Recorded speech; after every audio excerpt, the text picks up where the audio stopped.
Today we have a very exciting presentation for you from Professor Thomas Berger and from Monia Aebersold from the Swiss Red Cross. But before I introduce them, I just want to remind ourselves of the sort of house rules of these webinar series. They are supposed to be peer-to-peer. So any questions you have, reactions, please type in the chat or save your question until the end of the presentations, because we will have time for your questions as well. Olga will be monitoring the chat as we go along, and we'll make sure that any questions posed there that we didn't have time for, we'll get back to you about it. So very happy to be here with all of you today. Welcome. So let me start by introducing Dr. Thomas Berger. So Professor Berger studied psychology in Bern, and he completed his doctorate at the University of Freiburg. I hope I'm saying it correct, Thomas. But he's also studied in Sweden and has completed his habilitation in Bern. And since then, he's been researching and teaching at the University of Bern. And since 2018, he's been a professor at the Institute of Psychology and head of the Department of Clinical Psychology and Psychotherapy. He has received several awards for his research in the field of mental health, including the SPR Outstanding Early Career Achievement Award in 2014, and most recently the prestigious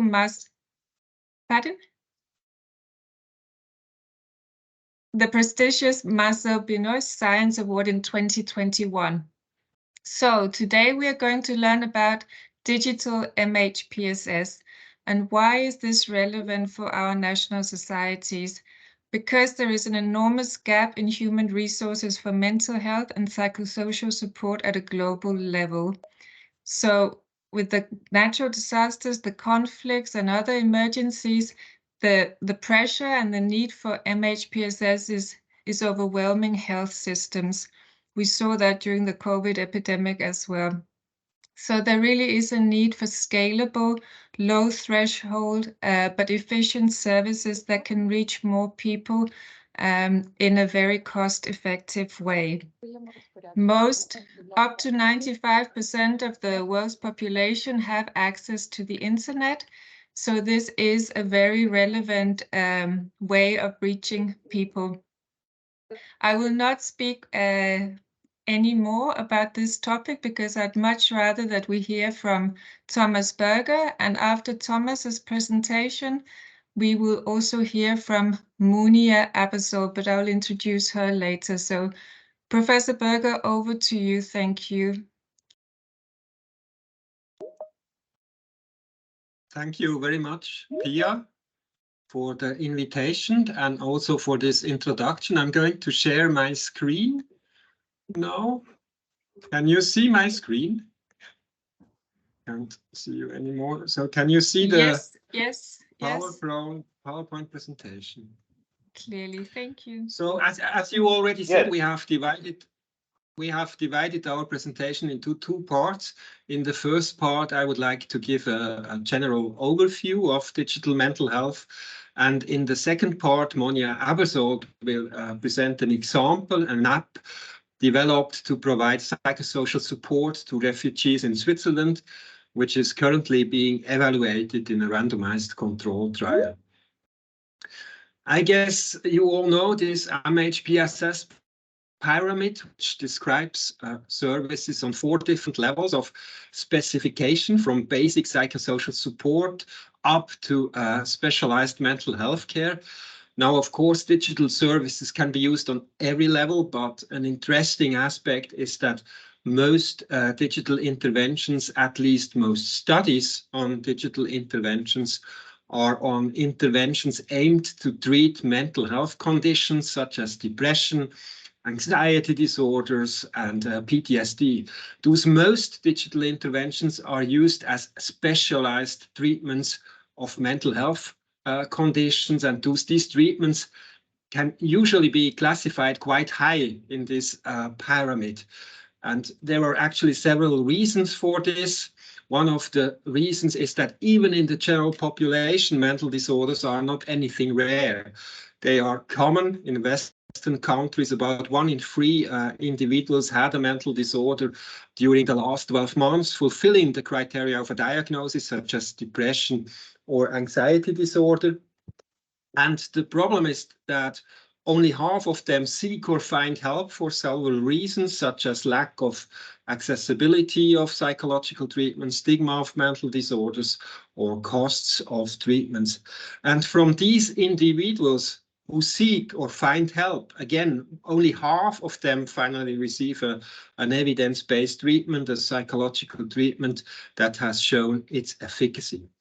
Thus, we already have a problem with the general population, and as you all know, the situation is even much worse with refugees and asylum seekers. Concerning the prevalence of mental disorders in refugees, there are estimations that about 1/3 of refugees suffer from PTSD, 1/3 of depression, and about 10–11% of an anxiety disorder.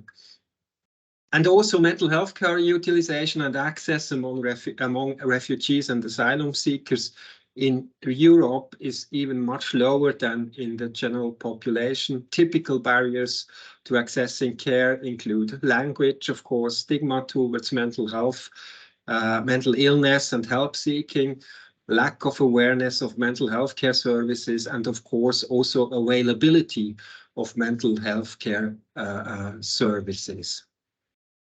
And this general lack of access to mental health services is unfortunate because there are actually effective psychosocial treatments for all common mental disorders, such as depression, anxiety disorder, and also PTSD. And this is true for treatments for the general population, but also specifically concerning treatments for refugees. There are several systematic reviews and meta-analyses showing the effectiveness of psychological treatments for refugees and asylum seekers for PTSD, depression, and also anxiety disorders. The meta-analysis systematic reviews on this slide are just some examples. The problem we have with face-to-face interventions is that although they are effective, these treatments are not accessible, scalable, and we do not reach many individuals in need. And of course, the main advantage, and Pia was already said it, the main advantage of digital interventions is that they are accessible, scalable, affordable, and there's also a low threshold to use them. With digital interventions, we can reach many individuals who would not seek or find the face-to-face interventions. Those digital interventions are often not about improving effectiveness. We already have effective treatments, but about improving reach. The aim is to reach more individuals in need with evidence-based treatments. Of course, there are also challenges to digital interventions. On the internet, nobody knows you're a dog. Quality assurance and the quality of digital interventions can be a problem. There are a lot of offers on the internet and in app stores, and there are studies showing that many of these apps are of low quality. And then, of course, data security is an issue, but also how to deal with clients who are in an acute crisis. Digital interventions may fall short in delivering effective crisis care. And finally, access to the internet can be limited. However, 95%, and Tia already said it, 95% of the world's population are within the range of a broadband network. Thus, most people have access to the internet. Now, I have talked about digital interventions without defining them. So what are digital interventions? First, I think it's relevant to distinguish different forms of digital interventions. Most digital interventions nowadays are internet-based, and the internet can be used as a communication medium. As you all know, the COVID pandemic forced many healthcare providers and psychotherapists to provide their treatments via video conferencing, chat, and email. Actually, there is only little research on therapy via video, chat, or email, but several studies show that video therapy can be as effective as face-to-face therapy. And concerning email therapy, email counseling, we made the experience that it takes a lot of time for therapists to read and write these emails. In one study, it took our therapists double as much time as in face-to-face therapy. And that's one of the reasons there is not so much research on this. But of course, it's done in practice. There is much more research on digital tools, on fully automated, unguided self-management programs in which the internet is used as an interactive information medium. And later on, Monia is going to present such an app. These apps and programs are often used without any therapist support. Those clients use these apps to manage mental health problems and conditions independently without therapist support. I could also put it this way: in conventional psychotherapy, psychotherapists create experiences that help the client to change. It's not that a therapist changes clients, it's the experience that helps clients to change. And from this point of view, self-management programs guide clients to behave in a way that can create new experiencing, helping them to change. Now, the self-management program that are used, or programs that are used in research, are based on evidence-based treatments, such as cognitive behavioral therapy. Most of these apps and treatments are based on CBT, cognitive behavioral therapy. They usually consist of several modules or sessions, including text, audio, and videos explaining how to manage specific conditions. These tools include a lot of psychoeducation exercises, such as relaxation exercises, diaries, for instance, an activity diary, and also progress course on symptoms. Here you can see the modules of a pretty well-known program for depression, Deprexis, which includes modules on behavioral activation, cognitive modification, mindfulness and acceptance, training of interpersonal skills, relaxation, problem solving, and so on. And more recently, similar programs were developed for refugees. Here is the well-known WHO program, Step by Step. And as you can see, it consists of 5 modules on psychoeducation, behavioral activation, stress management, increasing social support, and relapse prevention. This program has shown its effectiveness in reducing depression among Syrian refugees in Lebanon in a recent study, in a so-called guided version. I will come back to this study. But what I want to say is that the step-by-step program was evaluated in a guided version because self-help programs without any support, without any human support, without any guidance, are usually related to low adherence rates. If you just give a self-help program or an app to a depressed person, they will likely not use it for a long time. What you can see on this slide is the percentage of users left after the first, second, third, and so on session in 4 different self-management programs for depression. And you can see that after the second or third session, half of the participants do not use the program anymore. So low adherence to treatment, low adherence to the intervention is actually the main problem of these self-management programs and apps. If you look at the efficacy of unguided self-help programs in common mental disorders, we can say that based on many studies, systematic reviews, and meta-analysis, that these self-guided treatments are certainly less effective than conventional face-to-face therapy.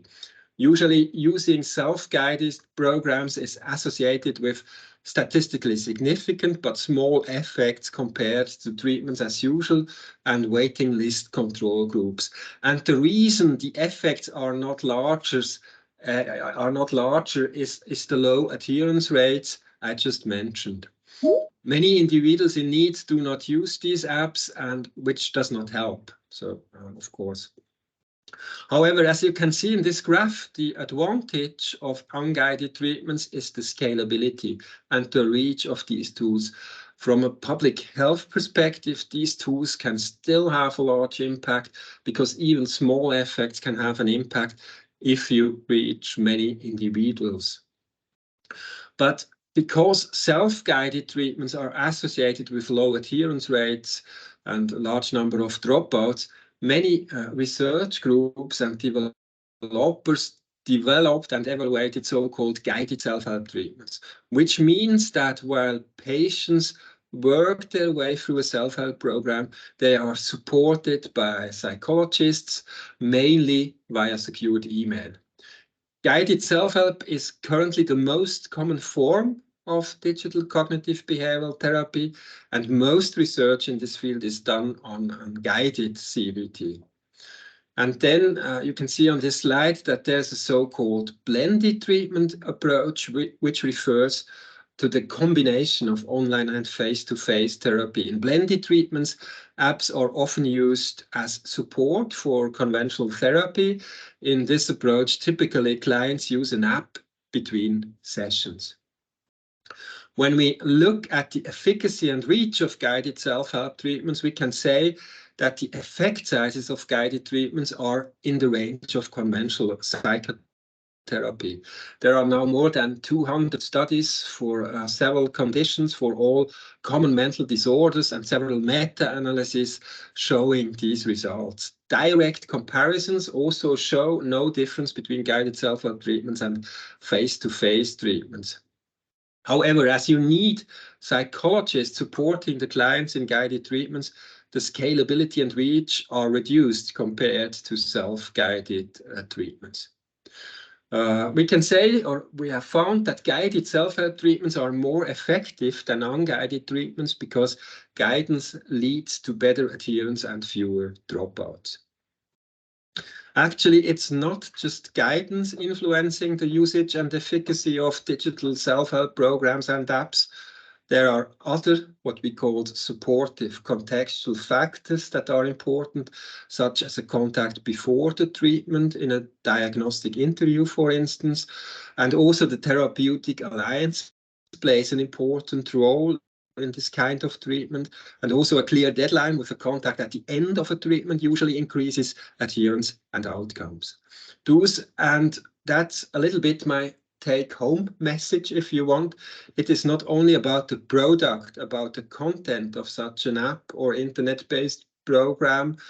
Our research clearly shows that the question of how and in what supportive context these interventions are implemented is perhaps even more important than the content of the product of the app.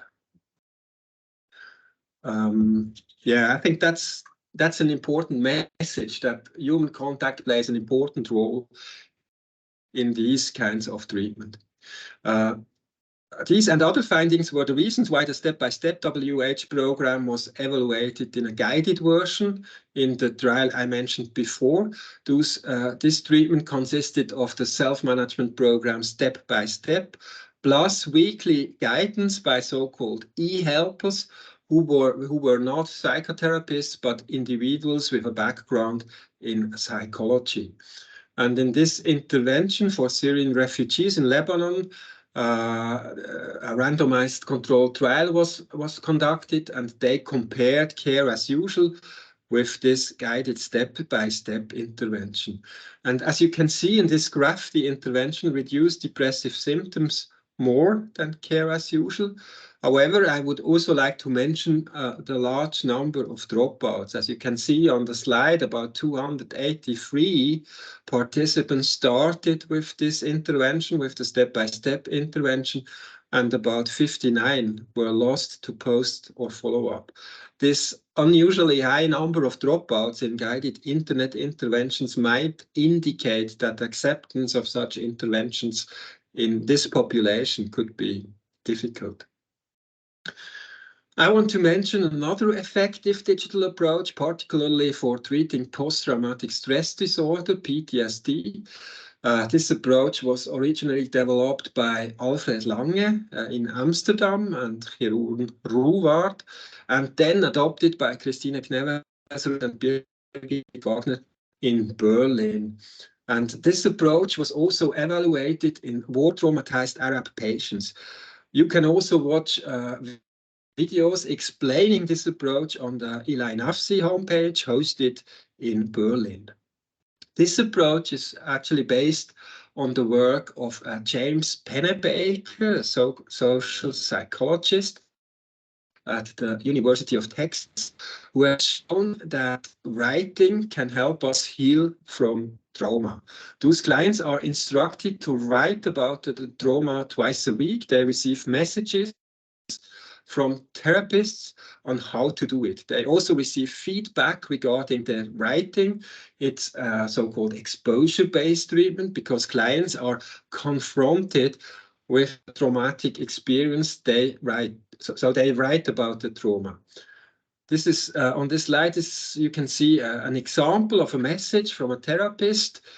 I would like you to select a more specific moment from the episode of your car accident. This moment might be very tough and frightening for you, and you may well prefer not to think about it at all. As I mentioned previously, this may be something you still have occasional flashbacks about that arouses emotions and physical reactions such as sweating, cold hand, or difficulty breathing. It could, for example, be the moment when you see the flames coming out of the vehicles or when you say goodbye to John in hospital. In your next 2 essays, I would like you to write about this. So the therapist really tries to bring the patient in the situation that she really writes about the trauma, about details of the trauma, that she really confronts herself with the trauma. And this approach is very effective. Here you can see the decrease in symptoms of PTSD in the Eli Nafsi compared to the control group in war-traumatized Arab patients. Yeah, very promising approach. Now I've made some examples of digital treatments for mental health conditions. I would now like to give the floor to Monia, who is going down the pyramid a little bit with the presentation app of the Swiss Red Cross. The app contains a lot of psychosocial support and it was developed bottom up together with refugees. Thank you so much, Professor Berger. Let me just quickly ask the group if there's any quick questions for Professor Berger before we move to Monia. Any quick? Sarah, I can see a hand. Please come on. Yeah, this is Sarah Irinius from Swedish Red Cross. You mentioned in the beginning that there's not so many psychosocial support initiatives yet, and we really face that, and we are struggling to develop some digital tools that are not interfering with the Healthcare Act, and we find that quite challenging. Do you have any recommendations for us to take the next steps or where to look? I know the step-by-step and the WHO interventions. I'm familiar with them. Yeah. I mean, my first reaction would be to ask you what was challenging. Could you explain that a little bit more? Yeah, it's just that when we look into the tools that we want to develop, we can see it's very easily we tend to hit the line where it's actually covered by the Healthcare Act. So it's very sensitive what you can do. Can you do a need assessment, for example? Is that okay to do for a psychosocial initiative? We are very we are testing, but it's not easy for us to find actually. So you are searching for a solution that you could use, or are you starting to develop such a tool? We are starting to develop the tools by ourselves. We are using the methodology that we have when it comes to focus psychosocial support, but we can see that there is a risk that we tend to step over the line. So an easy way that we want to do is like a need assessment, for example, but that can easily be under there. Yeah. I think maybe we should start with the presentation by Monia, because that's actually an app that did not cross the line. So one of the reasons we did not want to cross the line there is that it would have become actually a medical device, and it would have been much more complicated to develop such a tool. But another reason is that it also makes a lot of sense to also develop tools that are rather psychosocial support, that are not mental health, not targeting mental health conditions, and where we don't cross the line. So this is actually an example where we did not cross this line. Maybe we look at that and then we can come back to your question. Okay, thank you. Thank you so much, Sarah, and Thomas as well. So very interesting findings you presented for us, Professor. Not surprised maybe that the human interaction really makes a big difference in these digital solutions, and that low adherence is a challenge in these self-management apps. So please allow me to introduce Monia Aebersold from the Swiss Red Cross. Monia is the Digital MHPSS Program Manager and the MHPSS focal point at the Swiss Red Cross. She's going to present an example of a digital intervention for refugees in Switzerland, the so-called SUI or SUI app, which was developed in a human-centered approach together with refugees and currently evaluated as a self-guided intervention. So over to you, Monia, please. Yes, then I'm struggling to share my presentation. I don't know, do you see my screen now? I see it, yes.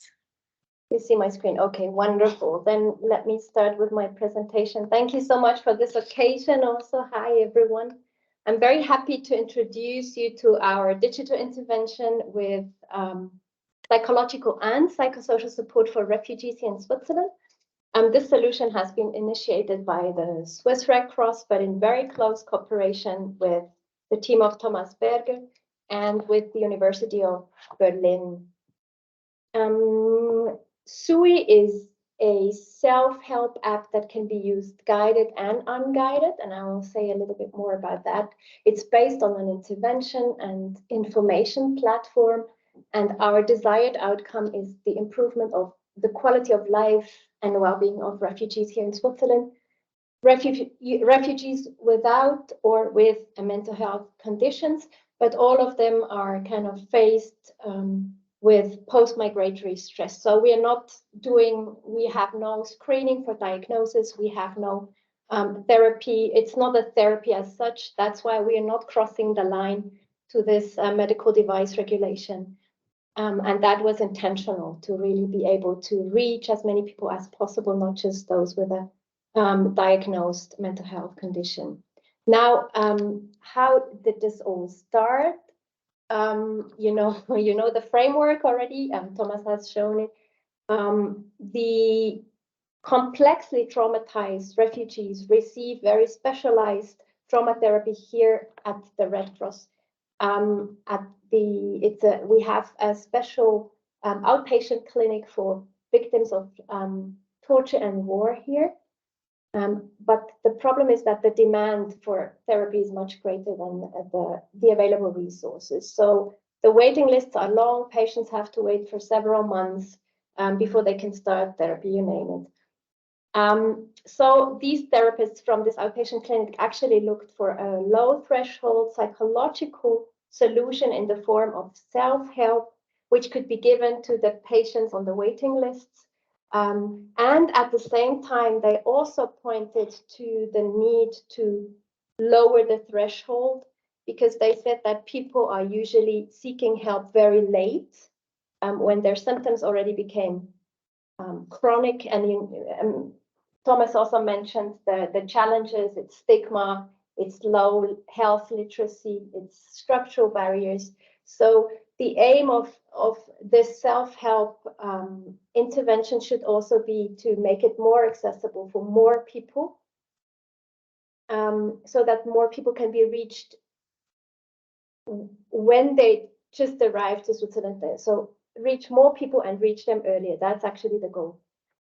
Because in this case, if we can reach them earlier, they can also be treated with less specialized psychological support.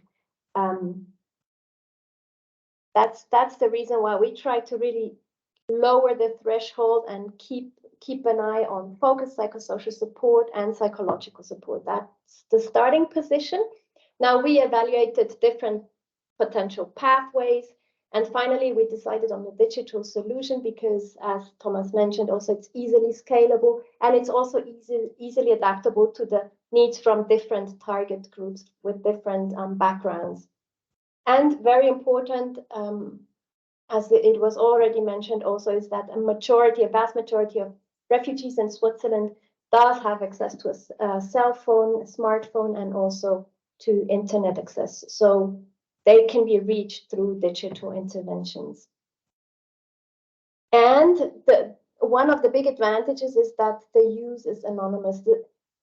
The internet doesn't know if you're a dog, we heard it. So if the anonymous use of a self-help app, can prevent experiences of stigmatization and promote also health-seeking behavior. That's actually what we want to reach also.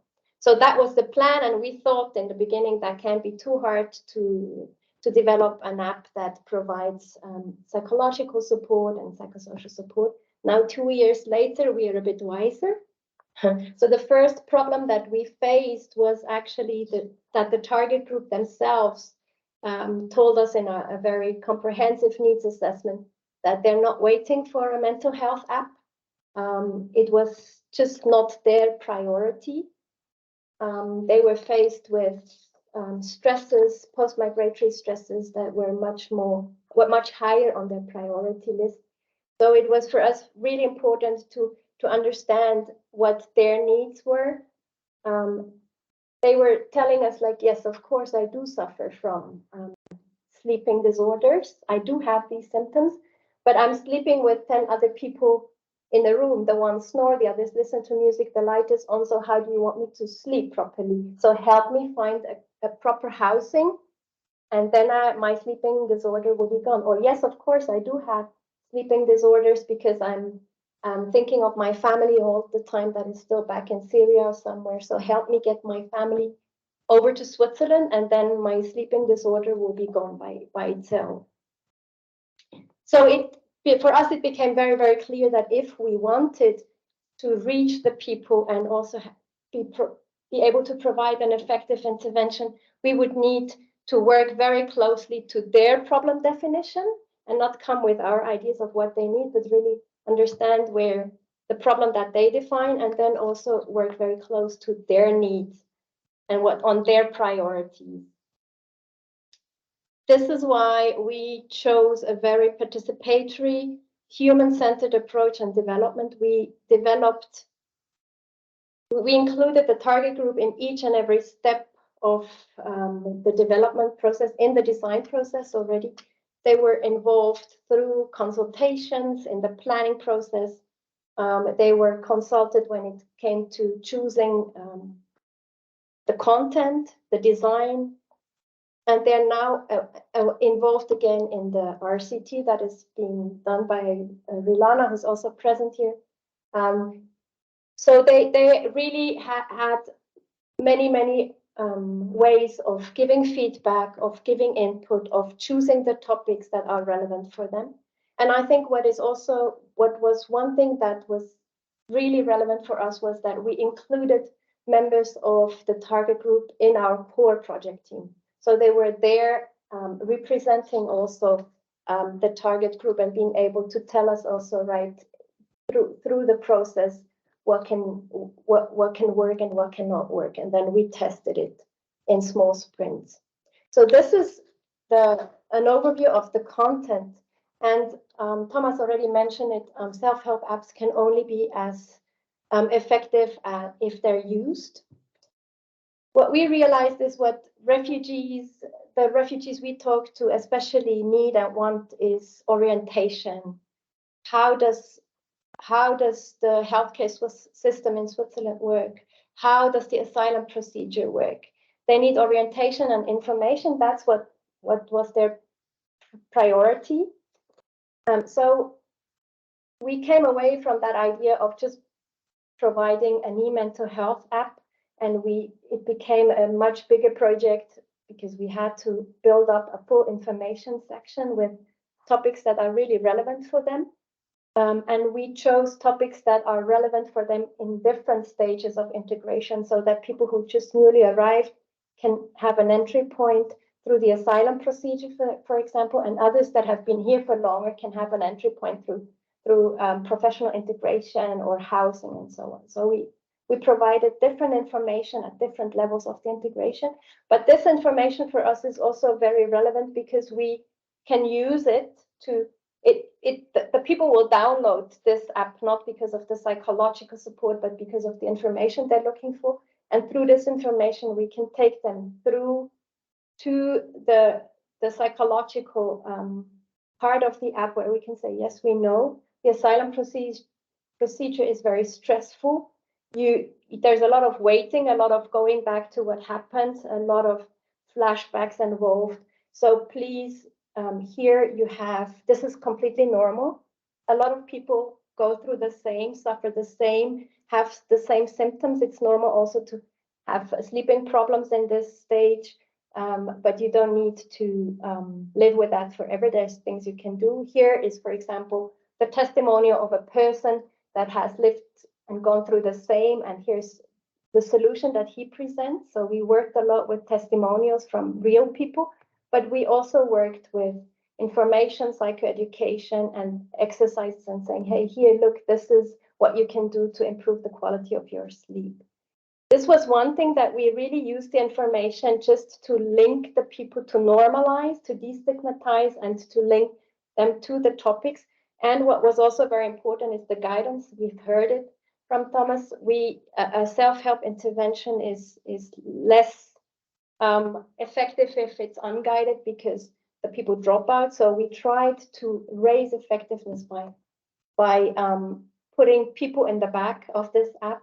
It's peers, it's lay people in our case that are trained by the project team and that are supervised by psychotherapists that support the people in the use of the app, that guide the people to relevant like support services in the analog world, but that can also intervene in cases of crisis where they can refer people to psychologists or to the necessary services that they need. So the peer guidance for us was important, not to use therapeutic resources again that are scarce, but rather to task shift and use people that are trained, that come from the same background, who speak the same language, who know the process that people went through and can support and give advice.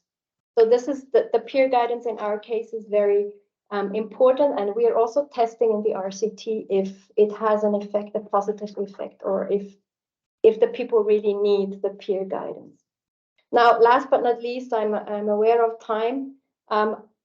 Sustainability is a huge question when you go digital.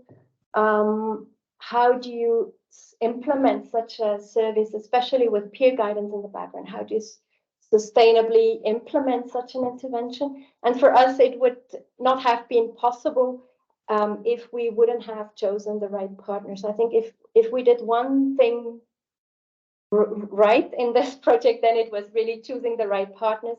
And we've chosen to collaborate with the University of Berlin when it comes to software. They already had a platform, a very powerful platform that we could build on and that we can co-develop with them. And to make it even more sustainable, we are planning on going open source with this platform so that other national societies or entities of the movement that are interested can also build a community of practice around that platform with us and further develop it together, so that the platform is also sustainable. And also the well-being section, we built on evidence-based methods. We based on exercises that have been already tested and adapted them to the needs of our target group. So we haven't invented the wheel again, but we really built on existing evidence-based material. And for the information section, which is a great, I mean, it's really very comprehensive and it's a big work that was done. We were building on other organizations, experts in the field, practitioners that really know what they're talking about.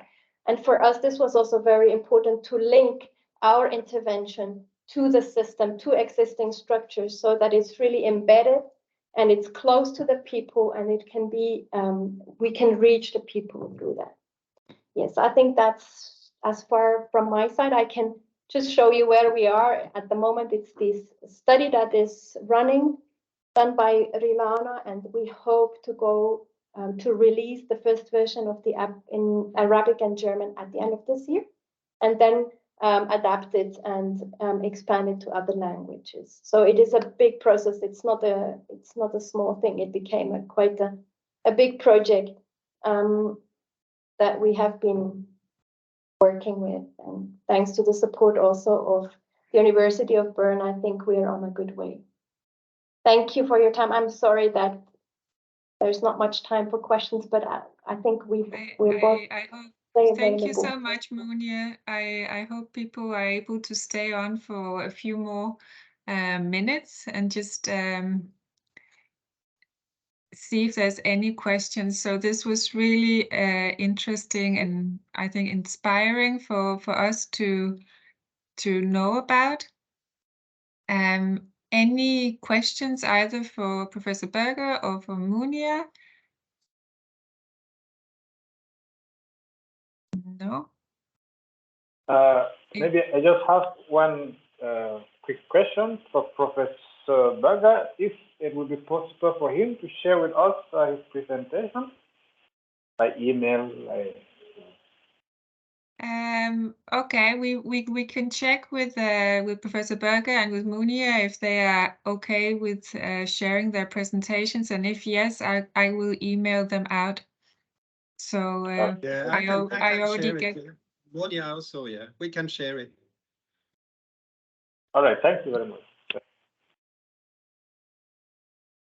But so far, Monia, it seems that you already have good evidence that there is uptake or use of this app. Is that correct? How are you monitoring the uptake? We are testing it right now with 150 Arabic-speaking refugees in an RCT, in a randomized controlled trial. So we don't have any results yet. We don't know if this is a good example that I'm talking about, or we will know by the end of this year if it's effective. Okay. But it's very interesting that it's linked to the information that many refugees need for information that they have when they arrive in a new country. And then we add the MHPSS onto it. That's also what is happening in many national societies with the helpline, where people are calling the National Red Crescent societies to ask about, registration or legal status, something like this. And then we also have the opportunity to provide PFA or to even refer them to specialized services. So this is quite a good approach, I would say, because people are often not even aware in that chaotic situation of their mental health needs. And as you said, the uptake is often quite late when symptoms are already quite advanced. There was one question here, one hand raised. Sorry, Olga, did you see who that was? It's disappeared. I haven't catch it. But Yeah, okay. That was me. Sorry, Austrian Red Cross, Jasmina Bruder. I just wanted to ask Monia regarding the translation of the tool, of the platform. There was written in the presentation 4 languages, but I didn't see there is Arabic. Is it correct? It has been, the first prototype was developed in Arabic. So our first version that we're testing right now is in Arabic. Yes, and then we will expand to the most common languages from refugee populations here in Switzerland, which is... Yes, I understood that. Thank you, Monia. Mm-hmm. Thanks. Olga, your hand is up. I don't know if that is Yes, that is a question. I just was very happy to hear about this presentation, and for me it was really inspiring the information that if you would like to have an app, you should have some kind of supportive environment to the people to somehow motivate them to still using the app. And I guess for many national societies, a very good message just to understand, and sometimes they refer to existing apps of WHO, but how we can then support people to use them as well. For me, it was very important, and I keep it with myself. But also, what my another question for me is that we are talking about online counseling for psychotherapists or psychologists. What do you think? Is it require additional education classes, trainings, how to do online counseling or psychotherapy? Is it already on place? Have you got any information about that?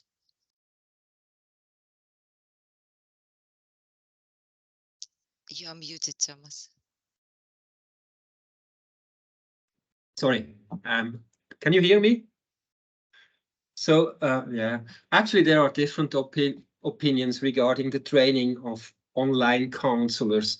My opinion is that the usual training, psychotherapy training or counselor training is enough with, I don't know, 2 days workshop about online treatment. But there are other opinions saying that it needs a specific training. But from my point of view, it's not so different. To do online counseling or video-based counseling and face-to-face treatment. There are some specific aspects that should be considered, but it's not too much from my point of view. Thank you. And Thomas, there's also a question that I put in the chat from a participant, you know, how can we scale up these, you know, the Western concept or therapy concept sort of globally? How effective would that be? And what do you think is needed to do that? I think it's really important to culturally adapt these treatments when we look at predictors of outcomes or in these apps, but also in face-to-face psychotherapy. The cultural adaptation is one of the most important aspects. So we can't just use the tools we have in high-income Western countries. It really needs to be adapted. And I think that the tool that was developed by Liliana and Monia and the Swiss Red Cross is a good example for that, because it was developed also bottom-up, not top-down, bottom-up, together with the refugees.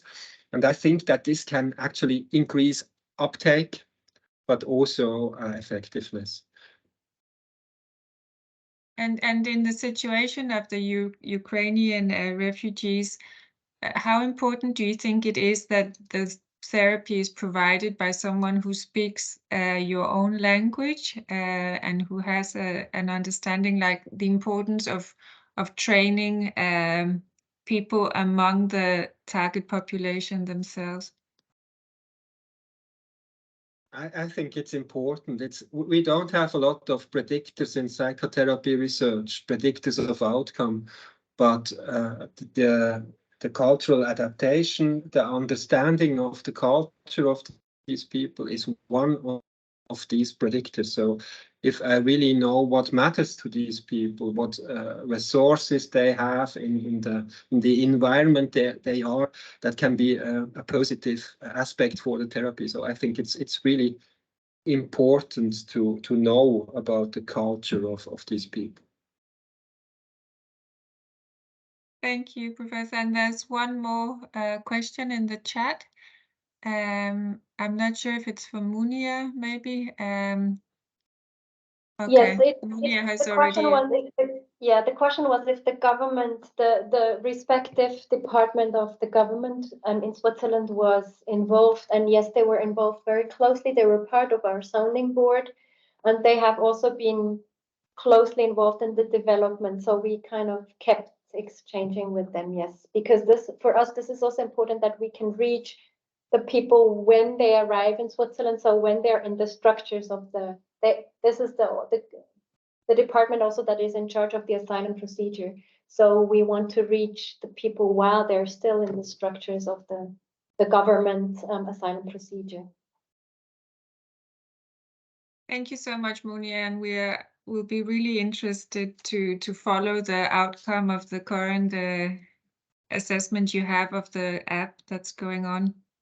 So if there's no further questions, I just have a few service information issues to provide you with. So the next webinar is scheduled to take place early May, setting up psychological support and specialized mental health services. At the end of April, the ENPS will also be facilitating a webinar on MHPSS in detention settings with a case example from Ireland. The presentations from today will be shared with you in the same link or the same meeting invite for this webinar so that you can easily access it. Again, Olga and I encourage all of you to come forward with suggestions for topics for more webinars, or to take the initiative to facilitate one of these webinars as sort of a peer-to-peer approach. So we're also looking at having a webinar on how to set up helplines and the standard operating procedures for this, and that will take place in the beginning of June, and invitations will be coming to your inbox very shortly. Natalia, did you have a question, or was it just a mistake? I saw your hand briefly. No, it was a mistake. I wanted to say good that about the new webinars. Sorry. Great. Okay. So thank you so much, Thomas and Monia, for your time, and thank you all participants for your interest in this topic. I hope you feel inspired. The pros and cons of mental health, and I certainly feel more knowledgeable about the pros and cons of this. So thank you so much. Have a very nice day. Bye-bye. Thank you. Bye. Thank you. Bye. Bye-bye. Thank you. Bye, everyone. Thank you. Bye.